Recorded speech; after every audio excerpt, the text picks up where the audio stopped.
Do you hear that? That's all the Capricorns singing for joy. The aliens could come knock on your door, ring your doorbell on this day. It's like walking on cobblestone in high heels. It's just lightning strikes, and here it is.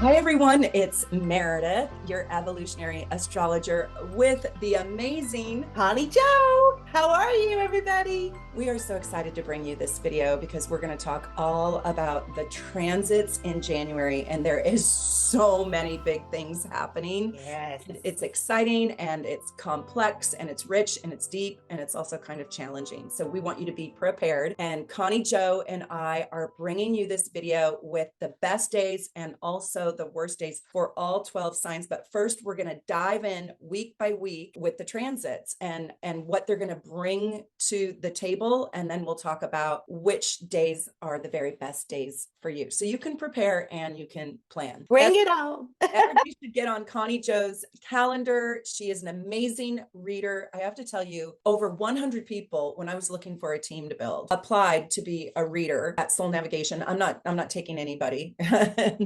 It's Connie Joe. And we have Stacy, and she's wonderful too. She's going to be starting back up in January. Connie, you are so amazing. You are a gem. You are a jewel. And I cannot even believe I found you and you found me. You are such a talented, brilliant reader. And I love, love, love having you here. And everybody raves about the readings they get from you. I just had to give you that little 6th house compliment. You're going to make me blush. This is just what I want to tell everybody that's in their 40s and 50s or even older out there. Your dream can come true no matter how old you are. Really, mine did. Oh, it's so true. And I love that you really stepped into your true calling, and it's beautiful to see. And I love it. And people are so blessed to get a reading from you. They're really, really good. So jump on Connie Joe's calendar because we know she's going to get busier than you already are. You're already pretty darn busy. So Connie, you want me to start with January 1st? And January 1st is a big day. Get started, girl. Well, yeah, it's really an interesting day because we are going to spring forward. God was like, okay, enough of this Mercury in retrograde. Let's make January 1st be a launch pad. But Mercury goes direct at 22 degrees Sagittarius. So what I want you to do in the first half of this video is I want you to go look at where do you have Sagittarius in your chart. And if you can figure out where you have 22 degrees, that's the house in your own chart that's going to act like a launch pad. Mercury started at 8 degrees Capricorn, and it's going direct on January 1st to launch you back into life. It's in Sagittarius, so it might feel exuberant and it might feel the pressure cooker that you've been in has been released. So wherever you have 22 degrees Sagittarius in your life, this is sort of where there's a whole new fresh perspective, a fresh mind, new communication. But you have to bear in mind that it's still a little bit of a wonky energy until January 20th because Mercury is still in its shadow phase. So there's still a little bit of a residue. And you'll notice that out there in the world, communication between different cultures, it's not quite straightforward yet, not until after the 20th of January. So collectively, I think you're going to see still culture clash and culture wars. You personally are also in sort of a culture clash or a culture war, or there's a little bit of a vendetta. You know, it's probably not going to get completely ironed out until after January 20th. And the shadow phase is really a real deal. It's almost like there's just a little bit of a residue. But I want to say something great about this day. We get a gorgeous Virgo moon, and we get that Virgo moon with the Capricorn sun, which brings us an emotionally fulfilling and sort of a soulful day, but it's great for organizing. And what I like about this on the 1st is, isn't it a perfect, Connie, what do you think about this? Don't you think this is a perfect first day of the year with Virgo Capricorn to set your resolutions and goals? Absolutely. The earth signs are going to keep it grounded, keep it real, where, it's not pie in the sky dreams, but it's real goals that can be accomplished. during the year. It's like creating a new schedule for the year, creating your new list for the year, right? Putting it all Yeah. down on paper and getting really organized with what you want to accomplish. That day has a lot going on because we also have a Venus square Saturn, and you can feel a little bit low energy that day. You might be lacking real motivation to go out there in the world. But with Mercury springing forward and with this Virgo moon, and you might be planning it, but not yet executing. I really want to skip to January 3rd because I think something really important is happening on January 3rd. And I don't think a lot of astrologers talk about it because I live and die by the 29th degree, the 0 degree, and the 15th degree. I think they're really, really important. I don't know, what do you think about this, Connie Jo? But I think Mars and Sagittarius can be really volatile. And I think we're seeing that in the world. Yeah. And I agree. Sagittarius is Zeus, it's the ruler of the universe. And sometimes when it goes wrong, it's too dogmatic and arrogant. And when Yes. Mars, the god of war, is there and sitting at the 29th degree, I don't like this. So this makes me a little bit worried about the planet. And I think it's a perilous degree and all these wars going on. And I just want it to end. And I'm afraid that it won't, even by January 3rd, because Mars is in Sagittarius at the 29th degree. So for us personally, I think it's kind of our job, our responsibility to put love and peace and kindness and joy, put a little drop of joy into that day, make it sweeter, nicer, and more loving. I would also say do something that you love and do something that you really believe in and do something that requires you to use your energy, because Mars in Sagittarius has to move. Plan your trip and plan your adventures, but I would wait until Mars has moved off that 29th degree to really dive into your whole new program. Absolutely. Jupiter rules Sagittarius, and Meredith, I always call Mars Jupiter my military aspect, fighting for a cause, fighting for something you believe in. And we do have a transit similar to that later on in the month. But yeah, the 29th degree, that is, it's pretty serious, huh? All you have to do is wait one day, because on January 4th, Mars activates into new goals and ambitions when it moves to 0 degree Capricorn. So just sort of go for a walk, do something kind of fun, be joyful on the 3rd, but on the 4th, you can really launch into your new plan. And I think this first week is just a little bit, it's like walking on cobblestone in high heels. It's just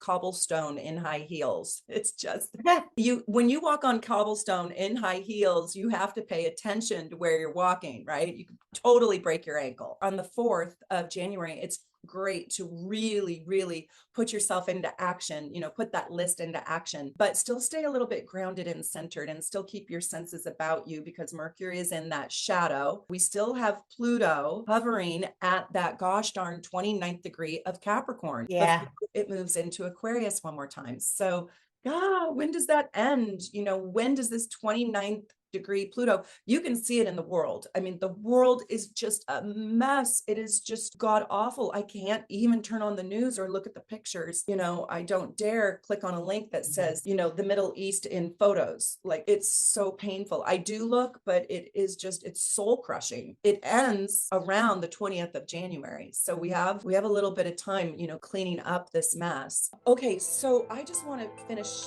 this little idea.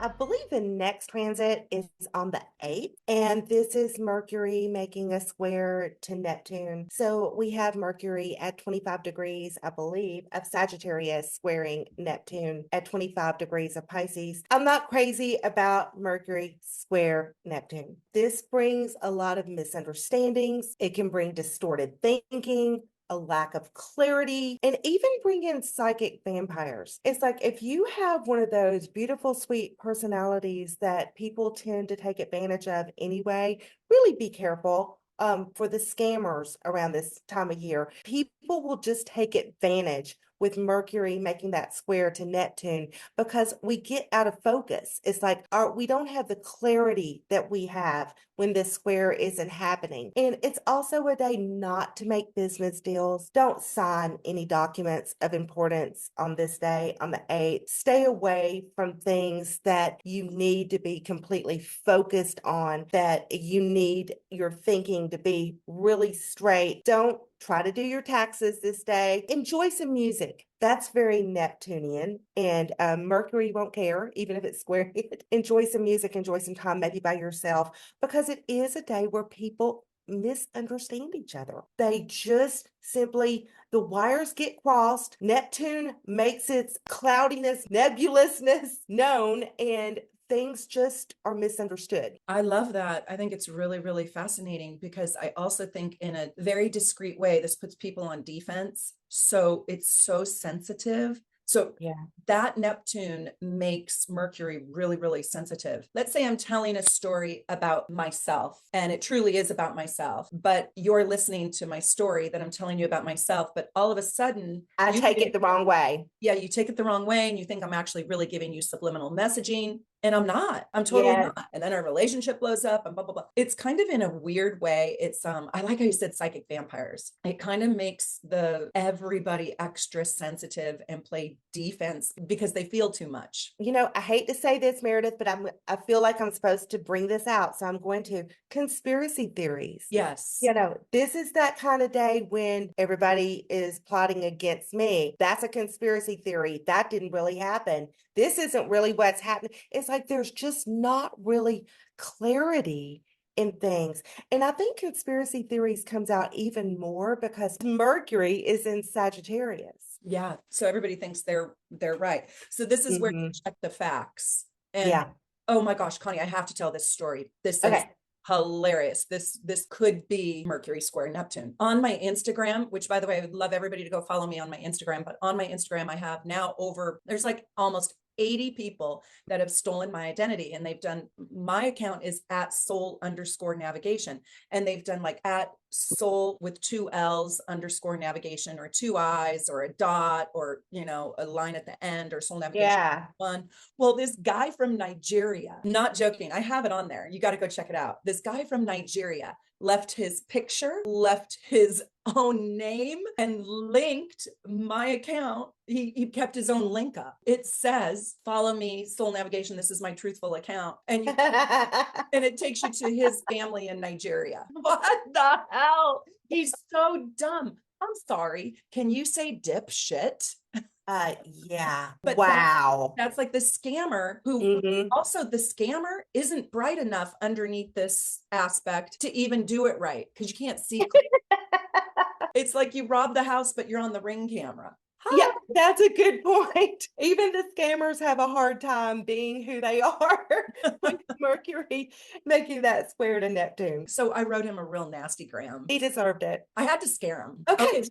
What's our next transit? We have on the 9th, we have the Capricorn Sun making a trine to Uranus in Taurus.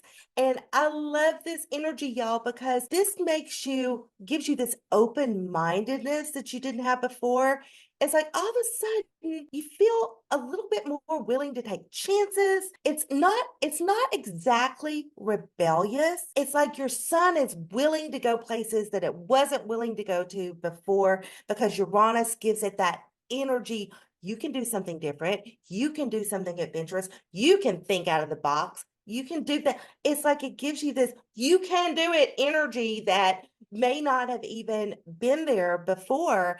And I think this is also a time when opportunities may come that are totally out of the box that you wouldn't think of. All of a sudden, you get this phone call that you were never expecting about a new job or whatever. Uranus, I'm telling you guys, Uranus, when it's making a harmonious aspect, can make things happen. It's like lightning strikes and here it is. All of a sudden, Uranus to me is my all of a sudden. Most of the time, if it's making harmonious aspects like this trine, it's all of a sudden it's good. With the sun, just everybody. So where do you have Taurus and where do you have Capricorn? This is where those beautiful things are likely to happen. You might just feel good that day. This is kind of an energetic transit too, where you may just have a little bit of extra energy from that Uranian, planet coming into your life on that day. I love that, Connie Joe. I think of this aspect sort of like buttered popcorn, old-fashioned buttered popcorn being popped in Um, the movie theater. Like, who doesn't love that smell and that sound? And it always makes me want to get, you only have to get the small at the movie theater because it's so big. But it's like oh. joy and that delight. I love that. And this is also kind of a visionary aspect. You can Yeah. get massive visions for your life and premonitions with this. Like just a knowing that you're right where you're supposed to be. There's a magic Yeah. with Uranus sometimes that just I was, yes, falls I was from the gonna sky. say more self-awareness. Yeah. It's like all of a sudden you're aware of that higher consciousness that we have. Yes. Does that make sense? Because Yeah. Uranus brings that high, is Uranus is the higher octave of Mercury, which is our thought processes. So all of a sudden we have this higher awareness of what we can really do. It's kind of incredible. The aliens could come knock on your door, ring your doorbell on this day. Yeah, they're on the ring cam.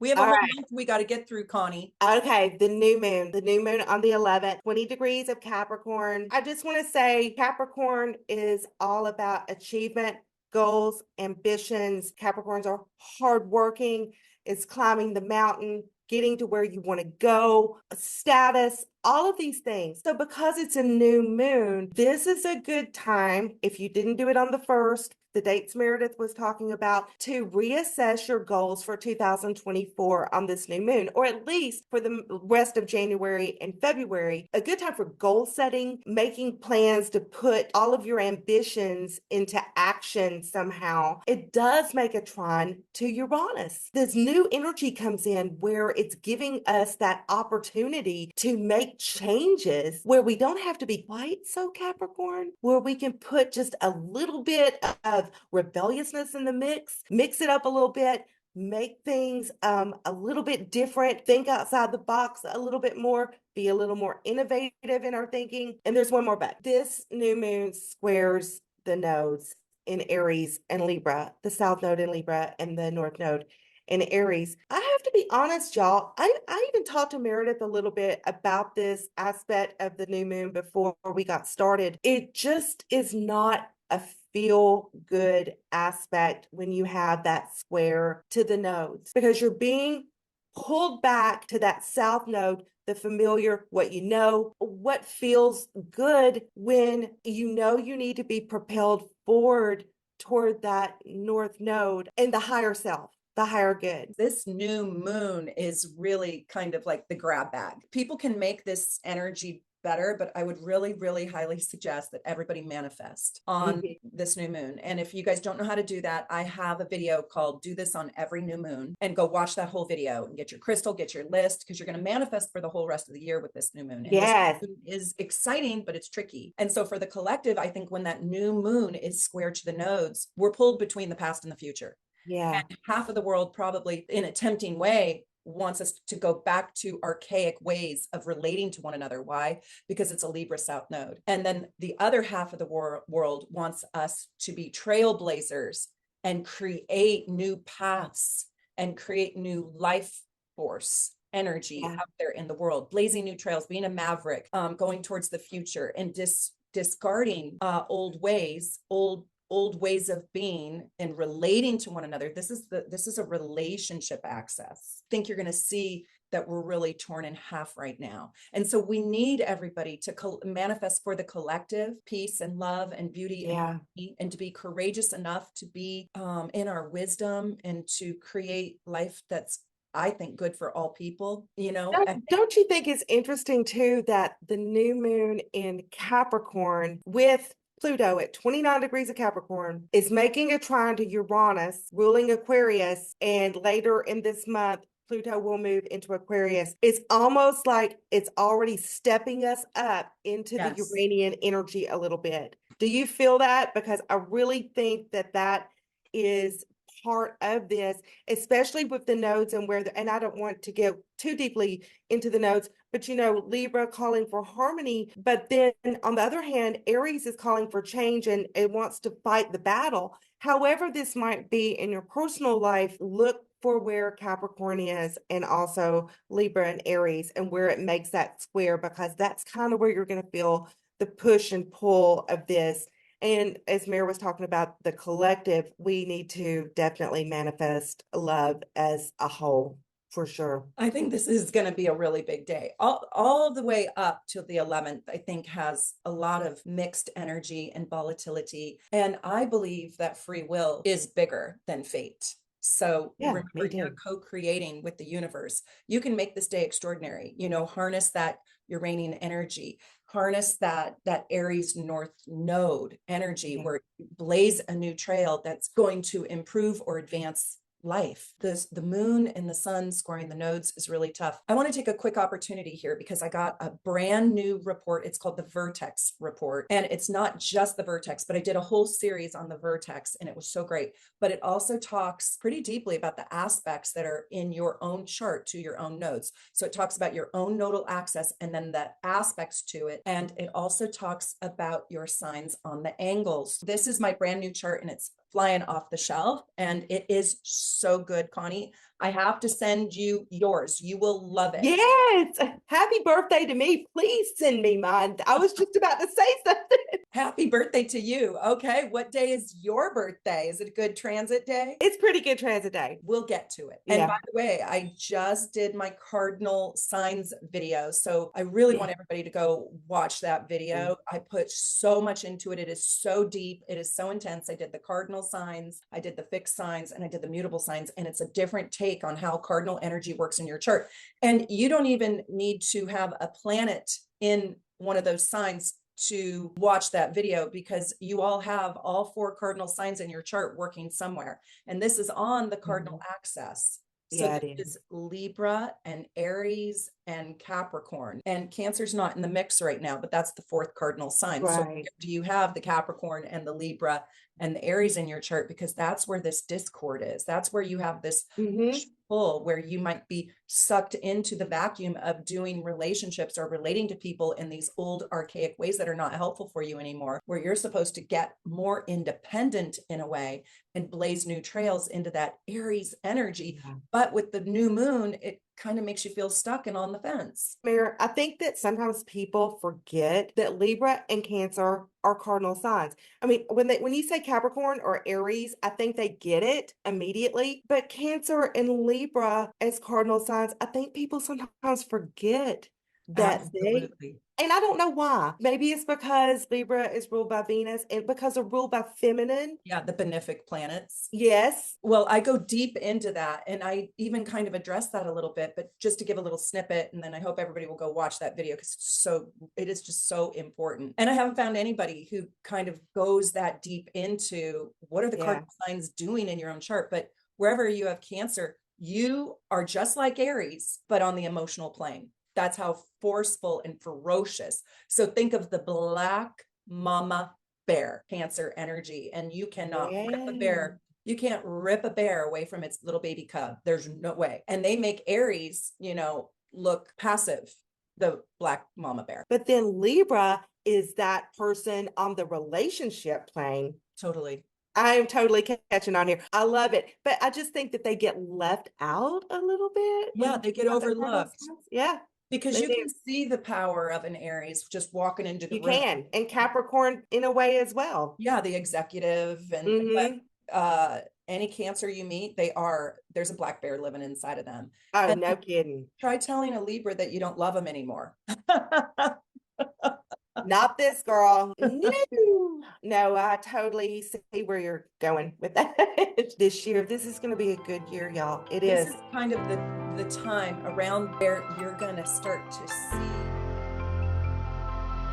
And if you want to see this video in its entirety, all you have to do is become a member. It's just a couple dollars. It puts 10 cents into my pocket a day, and it allows this channel to thrive, and you will get the full content of this video in its entirety. So all my members can look forward to that. It comes out on the following Wednesday.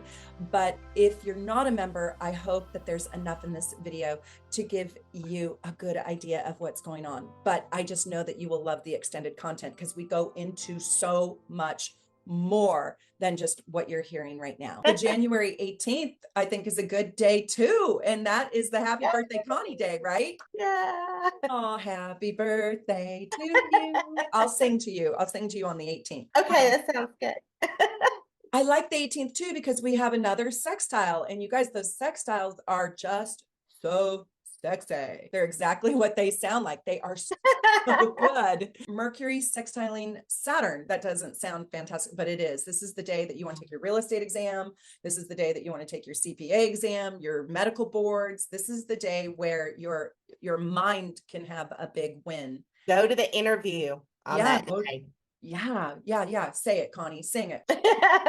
That's the interview day. That's the day that, look, you can even ask the boss for a raise that day because Saturn sometimes is the boss. Maybe their thought processes can be on the same page as yours a little bit. Also, on that day, you get a bonus. I like this day, Connie. You get Jupiter conjunct the moon in Taurus. It's nice. So it's big love. This is like the feast. I don't know what you're cooking or who's cooking.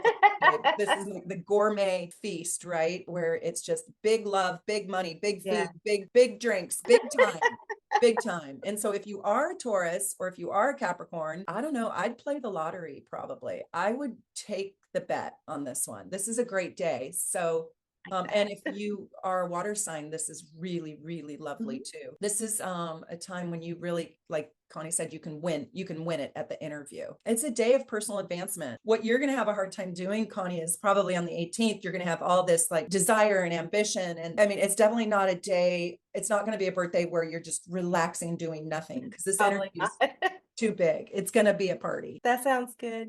I don't know when I relax too much anyway. So I told Joe this morning, I'm like, I don't even remember sleeping. Like, well, that's bad when you don't even remember to sleep. I don't remember sleeping. Like, when am I sleeping? There's not enough sleep, but we have to talk mostly about January 20th. Because this is really huge. So I think January 20th is, I mean, personally, I think this might be the biggest day of the month because we get the big boom with Pluto moving back into Aquarius, but we also get the sun moving there too. So there's a Pluto sun conjunction at 0 degrees Aquarius. So go look at your charts and see where you have 0 degrees Aquarius, what house, and that house is having this massive, massive shift. You're going to start to feel this aspect even as early as the 10th. You're going to feel it all the way through the 30th. So the 10th through the 30th, you'll feel it by orb, you'll feel the transit, but it's exact on the 20th. Now, I will say for some people living in Australia, and Connie Jo's on the East Coast of the United States, I'm on the West Coast of the United States, but this is happening in the evening of the 20th for the West Coast. Pluto goes into Aquarius on the 21st for those people probably in Europe and Australia. And Meredith, wait a minute. Do you hear that? That's all the Capricorns singing for joy. Woo! Yeah. But Connie, they can't cheer too long because it's going to go back into Capricorn later this year. But let's don't talk about it. Let's don't talk about that now. Yeah. Let's be happy right now.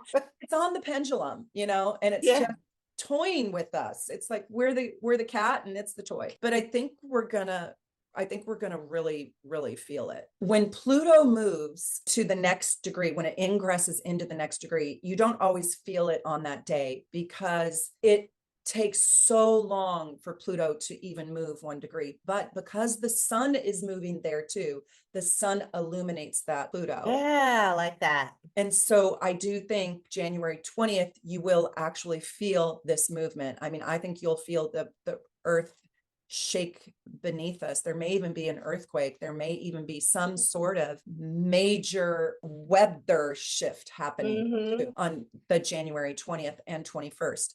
Because the sun is illuminating Pluto because they're in a conjunction. The moon that day is in Gemini. I'm telling you, we are going to advance. This is like AI on steroids. Yeah. It could even be like difficult things happen because of AI or satellites or technology or radio waves or whatever, weather patterns. I mean, it's really big. It's going to be big with technology, with astronomy. All kinds of massive, massive shifts are being ushered in right now. But let's talk about it on a personal level, because I do think we're going to see this as a maybe even volatility in the world, or radical shifts and changes, radical mindsets. For you personally, you could have, with that Pluto Sun aspect, especially if you have any planets in harmony with Aquarius and Gemini, that could be Libra, Aries, Leo, maybe even Sag, maybe Gemini and Aquarius, Earth and fire signs. But you could see that you have this absolutely massive desire or willpower for more success, more power, more confidence, like determined to make the change. You might be part of the change. You might be the part of the massive change in your own family, your own work, your own organizations, your group of friends, your community, your city, your town, your state, your country, something, because this is really the changing of the guard. And if you've got a planet sitting at a 0 degrees anything, now it doesn't matter if you're earth, air, water, or fire, 0 degree anything, it's interacting with this Pluto Aquarius, and it is massive. I also want to say you could get a visitation of sorts. Really, you could get an alien foreign visitation. You could get a spiritual visitation. You could get an angelic visitation. You're probably also really going to be kind of on a binge to get rid of everything that's outworn, and not sentimental about it at all. It's like, get the F out of here, because it's Aquarius, you know, it's rebellious a little. Yeah, Aquarius has no F's to give. You're going to see that because the moon is playing with the sun here in a trine, Gemini moon.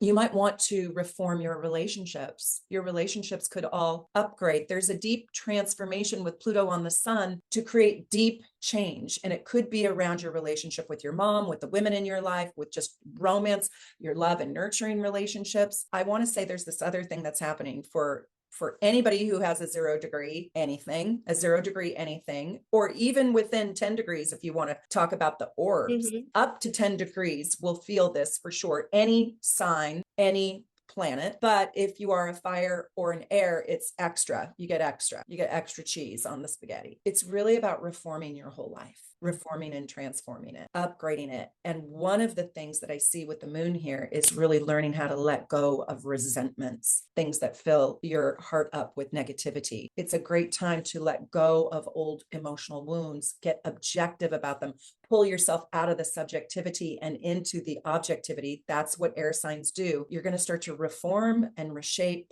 your heart, your soul, your power, your willpower, who you want to be in the world. And this is confidence boosting, like really stepping into the powerful person you were born to be. And in the world, you actually might see an abuse of power. So that when you're playing with Pluto, you're playing with power. So I hope we don't, but we really might. Just especially if you have planets in fixed signs, because Leo, this is going to affect you, Scorpio and Taurus. So just be aware that if you have planets within the first 10 degrees of those signs, you're really going to feel this. For those of you that it's squaring, the Taurus and Scorpio, it may not feel wonderful if you have a planet at those degrees, but it will definitely be transformative, whether it feels good or not. Yeah, change usually kind of hurts a little bit.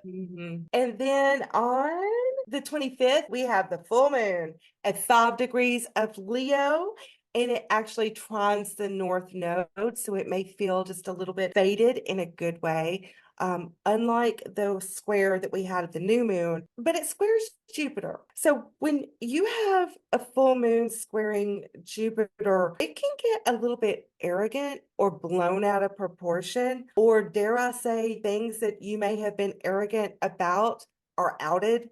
Because the full moon illuminates, it may illuminate things that you have brought out of control with an out of control Jupiter making that square. I think in general, this is a really nice full moon. You know, it's on the axis of me versus everybody, humanity. And I think that's really interesting because Jupiter makes that square. Do we get arrogant about ourselves and, oh, I can do it alone? Or do we want to join in where the sun is in Aquarius, make a group effort? And I'm not saying one is better than the other, but that's what that axis is about. I kind of think that this is also time to really delegate, enlist the people that you love into your life to help you with your projects and to assist you, purge the things that you don't want anymore, don't clean out the garage by yourself, call a friend, Yeah, exactly. because it is also about love and camaraderie, Aquarius and Leo. I like a Leo moon, no matter where it's at. Oh, me too. I'll pick a Leo moon any day.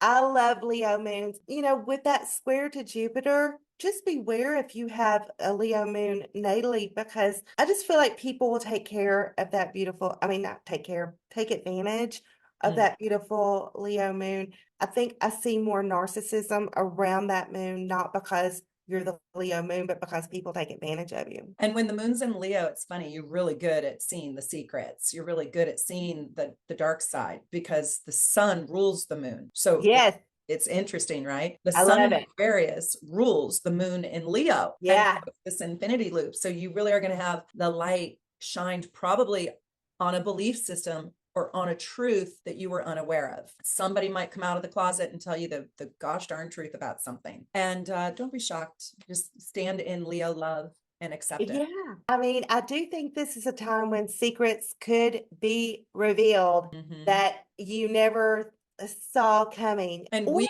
as a collective might see secrets or understand truths on this day where the light is illuminated. Yeah. And they might be really uncomfortable to see. I also think that this could be a day that our own truth might be illuminated. Where we might think, wow, have I put my faith in the wrong thing? Oh my gosh, I'm positive I've put my faith in the right thing. But just things like that could happen this day, I think. Yeah, you could really change out your beliefs. Well, let's talk about the best and the worst days. And by the way, if you guys want all the content on this video, there are so many juicy details. Just join, become a superstar or a super supporter and be a member, and it puts a couple pennies into the channel and it really helps us thrive and stay alive, and you'll get access to the whole entire video. So I really do appreciate the members and thank you so much. It means the world to me. I'll kick it off with Aries. Okay, I love January. Guys, hang on to your hats for the new year. Woohoo! And tell us if you guys want us to do this for February transits too, if you like this format, if you like the content, if you appreciate it. And also don't forget to like and subscribe so other people can find our channel and find our work, because we absolutely love being here with you. And we wish you a really happy new year. Take good care. And any members who comment, we try to answer all of the members' comments. So feel free to leave us a comment below on your placements or if you have a question. And happy new year from in Seattle and Florida. Happy New Year, everybody. Bye.